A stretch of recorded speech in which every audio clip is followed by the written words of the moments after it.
Hello friends, welcome back to my YouTube channel. This is the fourth lecture of Operation Research series.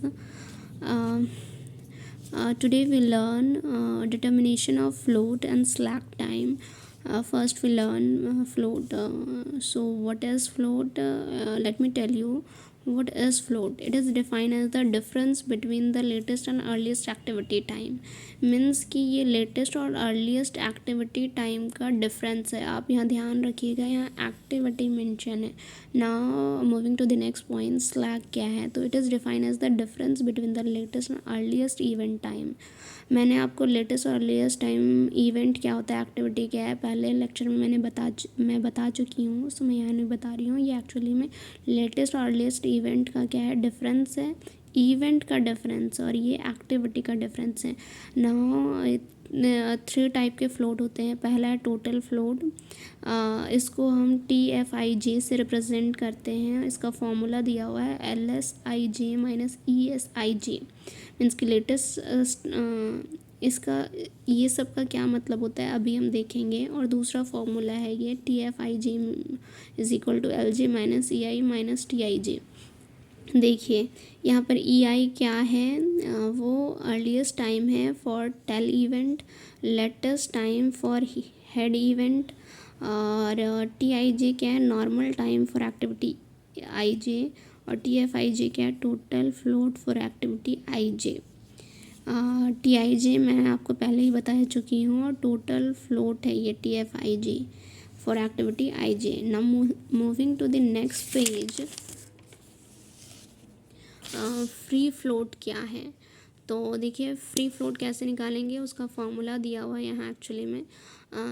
इसको represent करते हैं हम लोग FFIJ से, और ये होता है EJ minus EI minus TIJ.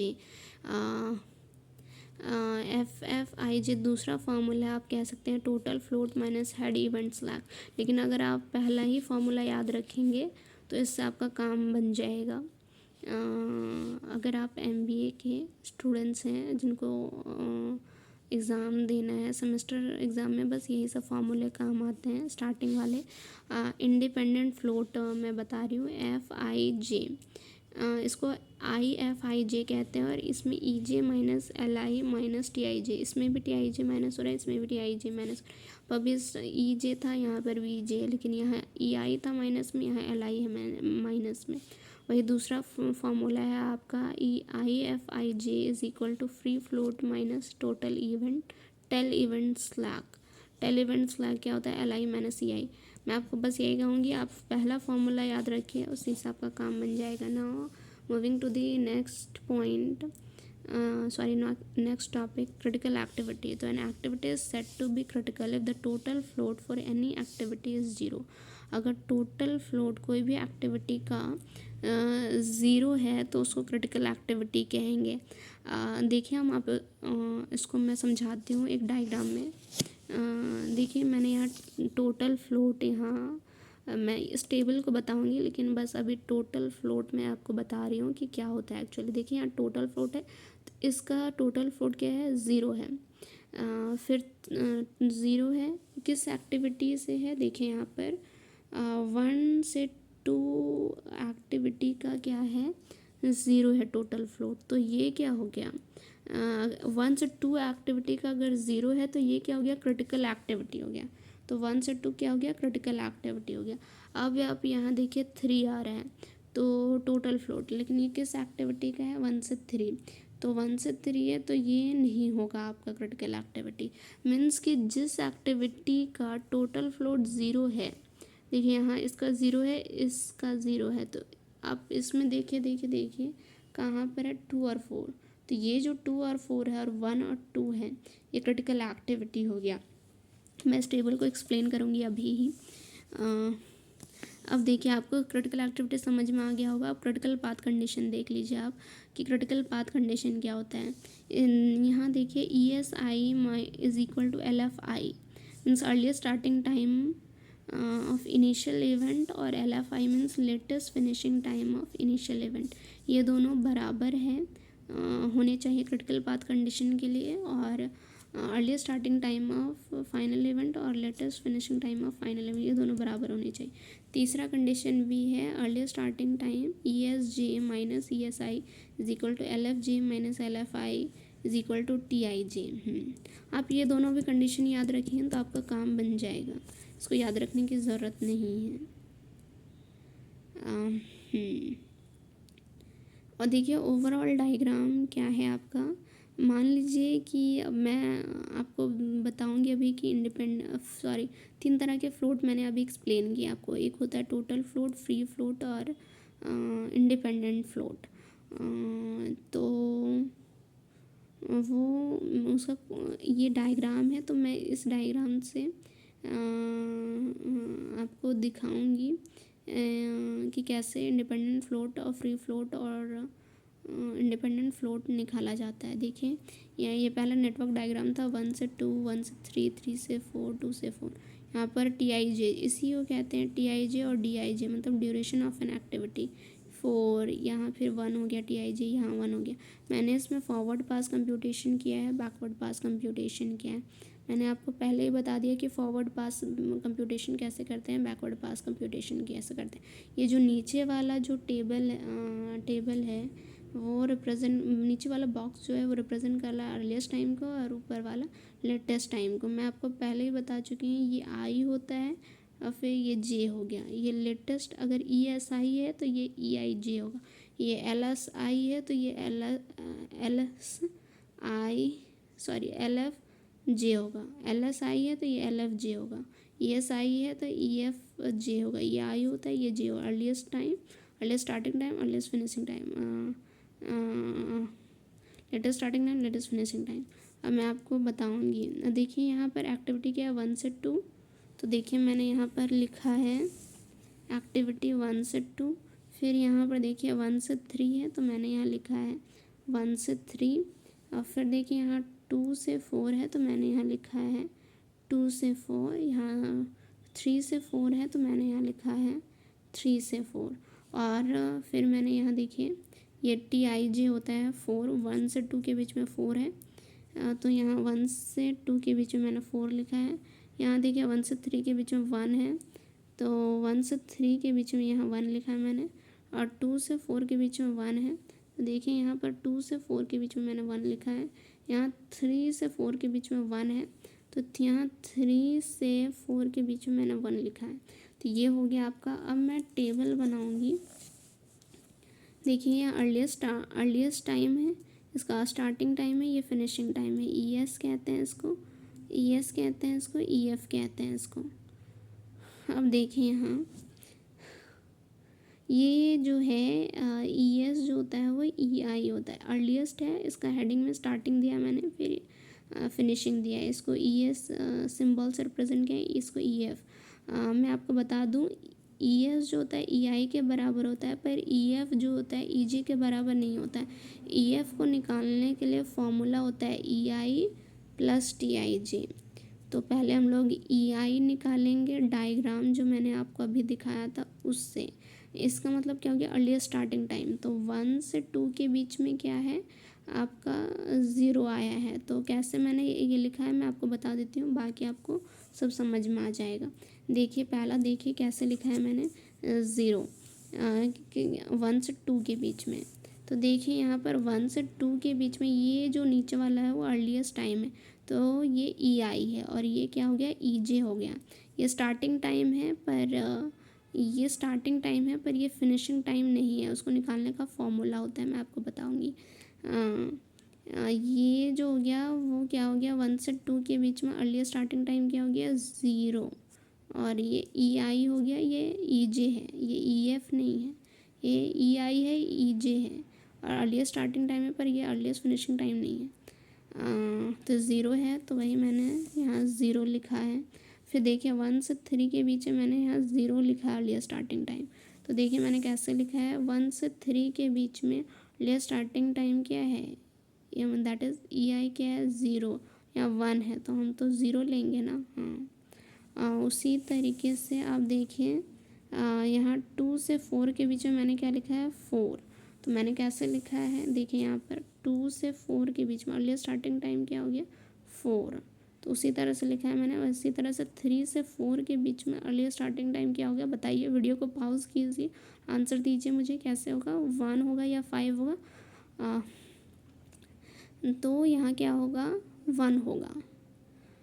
देखिए यहाँ मैंने क्या लिखा है, यहाँ पर 3 से 4 के बीच में 1। आपको समझ में आ गया होगा। अब देखिए ई आई हो गया। अब जो ई एफ है, वो ई एफ जो है वो नहीं होता, मैंने आपको डायग्राम अभी बताया।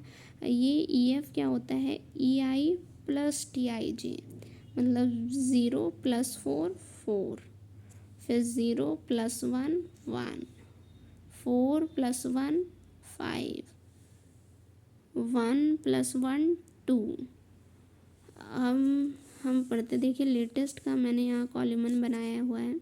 स्टार्टिंग टाइम, फिनिशिंग टाइम, ये एल एस हो गया, ये एल एफ हो गया। एल एस इसमें हम लोगों ने ई एफ को जो फिनिशिंग टाइम था उस फार्मूले से कैलकुलेट किया था। यहाँ पर एल एस जो है वो हम लोग फार्मूले से कैलकुलेट करेंगे। वो क्या होता है, L J minus T I J. इसमें प्लस हुआ था ई आई, देखिए यहाँ पर E I plus T I J plus हुआ था, और यहाँ पर क्या हो रहा है, वो L J minus T L J, ये एल जे का कॉलम है, ये एल जे में से टी आई जे, देखिए यहाँ टी आई जे क्या होगा, माइनस होगा। तो उससे निकलेगा आपका लेटेस्ट स्टार्टिंग टाइम। जो एल एफ है वो एल जे है यहाँ पर। तो कैसे किया है मैंने, देखिए मैं एक बताती हूँ आपको, बाकी समझ में आ जाएगा। देखिए आप इसको देख लीजिए, 4 4 5 5 है। देखिए यहाँ पर 4 दिया हुआ है, मैं आपको एक समझाऊंगी, बाकी आपको क्लियर हो जाएगी। ये 4 है, मैंने देखिए कहाँ पर ये एक्टिव 1 2 के बीच में मैंने यहाँ पर क्या एल जे एल जे क्या मेंशन किया है, 4। सो 1 से 2 के बीच में, तो देखिए यहाँ से 1 से 2 के बीच में ये एल आई हो गया, ये एल जे हो गया, ये 0 है, ये ऊपर वाला बॉक्स को देख रहे हैं, तो एल जे क्या हो गया, 4। उसी तरह 1 से 3 के बीच में ये एल आई होगा, ये एल जे होगा, तो क्या हो जाएगा, 4। उसी तरह 2 से 4 के बीच में ऊपर वाला बॉक्स को देखिए, ये एल आई है, तो ये क्या हो गया, एल जे, ये 5। उसी 3 से 4 के बीच में क्या होगा, 4 है, यहाँ 5 है, तो ये एल जे क्या हो जाएगा, 5। तो हाँ, उसमें ई आई निकाले थे, इसमें एल जे निकाले। और इसमें लेटेस्ट स्टार्टिंग टाइम के लिए फॉर्मूला है। पहले हम लोग एल जे का कॉलम बना लेंगे और लिख लेंगे डायग्राम से। उसके बाद 4 देखिए यहाँ 0 मैंने कैसे लिखा है लेटेस्ट स्टार्टिंग टाइम को, देखिए यहाँ एल जे 4 एंड 4 - 4 क्या हो गया, 0। तो वही फिर आपका 0 आया है। उसी तरह 4 है यहाँ पर, 4 4 4 4 - 1 क्या हो गया, 3 हो गया। उसी तरह से बाकी दोनों कॉलम को मैंने लिखा है। अब देखिए ई जे मतलब क्या होता है, earliest time for last node. Earliest time for last node, देखिए मैंने क्या है, 4 1 5 5। तो देखिए ये भी मैंने डायग्राम से ही लिखा है, जो नेटवर्क डायग्राम मैंने अभी दिखाया था उसी से मैंने ये लिखा है।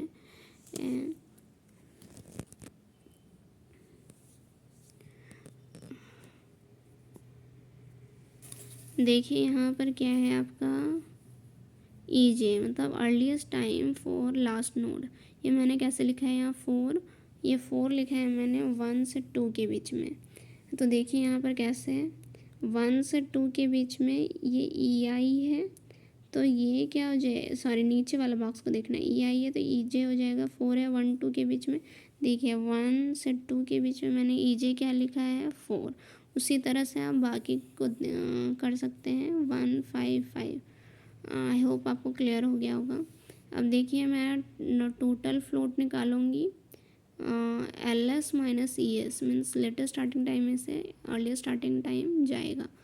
तो लेटेस्ट स्टार्टिंग टाइम ढूंढते हैं, कहाँ पर है लेटेस्ट स्टार्टिंग टाइम, देखिए यहाँ पर ये 0 है, और ये 0 में से आपका अर्ली, देखिए 0 - 0 क्या हो गया, 0। तो मैंने यहाँ क्या लिखा है, 0, उसी सॉरी यहाँ 0 लिखा है।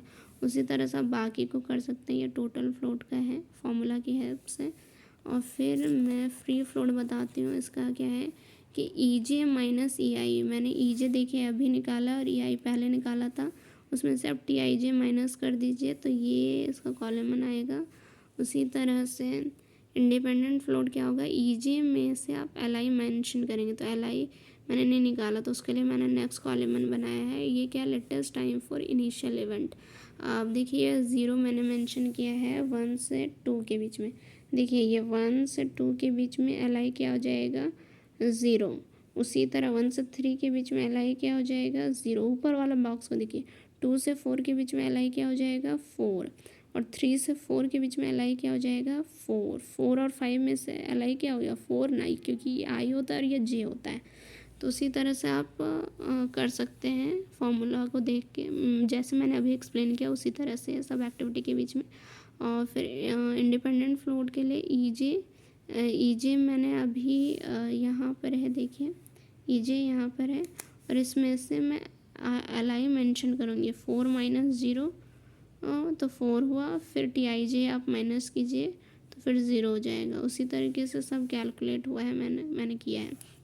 यहाँ पर एक नोट करने वाली बात है कि if any negative value come in independent float, अगर कोई भी देखिए यहाँ पर इंडिपेंडेंट फ्लोट है, ये सब में क्या आया है, लास्ट में 0 0 0 0।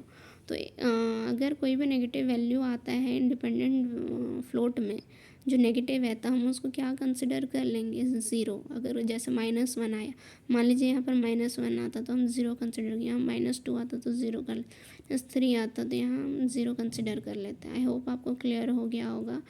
तो that's all for today's lecture. Next में हम 1 मिनट थोड़ा और मैं आपको बता देती हूँ कि on the basis of above table we have critical activity 1 से 2, 2 से 4। देखिए ये था 1 से 2, वही नेटवर्क डायग्राम है जो मैंने आपको पहले दिखाया था, से 2 3 4। देखिए यहाँ पर क्या है, यहाँ 0, यहाँ भी लेटेस्ट और अर्लीस्ट टाइम बराबर है, यहाँ पर भी अर्लीस्ट और लेटेस्ट टाइम बराबर है, यहाँ पर भी अर्लीस्ट और लेटेस्ट टाइम बराबर। अब अर्लीस्ट लेटेस्ट टाइम बराबर नहीं है, तो इसलिए यहाँ पर इस इवेंट पर अर्लीस्ट और लेटेस्ट, इस इवेंट पर अर्लीस्ट और लेटेस्ट टाइम बराबर है, इस इवेंट पर अर्लीस्ट और लेटेस्ट टाइम बराबर है, इस इवेंट पर अर्लीस्ट और लेटेस्ट टाइम बराबर। तो इसलिए ये क्या हो गया, क्रिटिकल पाथ हो गया 1 से 2, 2 से 4। और ये 1 से 2 क्रिटिकल एक्टिविटी हुआ, 2 से 4 क्रिटिकल एक्टिविटी हुआ। क्रिटिकल पाथ कैसे लिखेंगे आप, देखिए 1 से 2 -4 इस तरह लिखेंगे। क्रिटिकल एक्टिविटी लिखना हो तो 1 से 2, 2 से 4। और क्रिटिकल अगर पाथ दिखाना हो नेटवर्क डायग्राम तो कैसे करते हैं, and we represent critical path in network diagram by drawing 2 line. This is shown below, this है 2 लाइन बना हुआ है, तो उस तरीके से दिखाते हैं। अब क्रिटिकल टाइम या कॉस्ट क्या हो गया, देखिए यहाँ पर जो 1 से 2 के बीच में जो है वो 4 है, तो यहाँ पर मैंने 4 लिख दिया। 2 से 4 के बीच में 1 है, तो यहाँ मैंने 1 लिखा। ये जो होता है वो TIJ डेज़ में हो सकता है, वीक में हो सकता है, टाइम में भी हो सकता है। तो उसी यहाँ पर डेज़ मैंने कंसिडर किया है, इसलिए मैंने यहाँ 5 लिखा है। आई होप आपको समझ में आया हो। और देखिए अब नेटवर्क डायग्राम जो है आपका वो ट्रूली रिप्रेजेंट कर रहा है क्रिटिकल पाथ को, as the network diagram satisfies the all condition of critical path के कंडीशन जो भी था कि अर्लीस्ट और लेटेस्ट टाइम बराबर होना चाहिए, वो बराबर है। प्लस अब मैं आपको बताती हूँ कि जो मैंने आपको थर्ड कंडीशन दिया था वो कैसे है। हाँ, जैसे यहाँ पर देखिए मैंने बस सॉरी ESJ में से ES आई गया, मतलब earliest starting time of J और earliest starting time of I। देखिए यहाँ पर वो TIJ के बराबर होना चाहिए। देखिए 4 - 0 4 हुआ। उसी तरह LFJ में से LF आई गया तो TIJ होना चाहिए। देखिए 4 में से 0 गया तो 4 हुआ ना। अब यहाँ पर देखिए, हाँ अब यहाँ पर देखिए 5 में से 4 गया तो 1 आया ना, यहाँ भी 5 में से 4 गया तो 1 आया ना, तो वही है और कुछ नहीं है। तो ये तीनों कंडीशन को सेटिस्फाई कर रहा है, तो ये क्रिटिकल पाथ है। लेकिन आप उतना मत दिमाग लगाइएगा, उतना फॉर्मूला में बहुत टाइम लग जाएगा। सीधा सा कि अगर अर्लीस्ट और लेटेस्ट टाइम बराबर आ रहा है तो ये हो गया, ये हो गया, यहाँ पर भी इस इवेंट पर भी इस इवेंट, तो क्रिटिकल पाथ हो जाएगा. So that's all for today's lecture. Tomorrow we will start critical CPM and then we proceed to part. So thank you. Keep smiling. If you like my video, do like it and subscribe it. Thank you.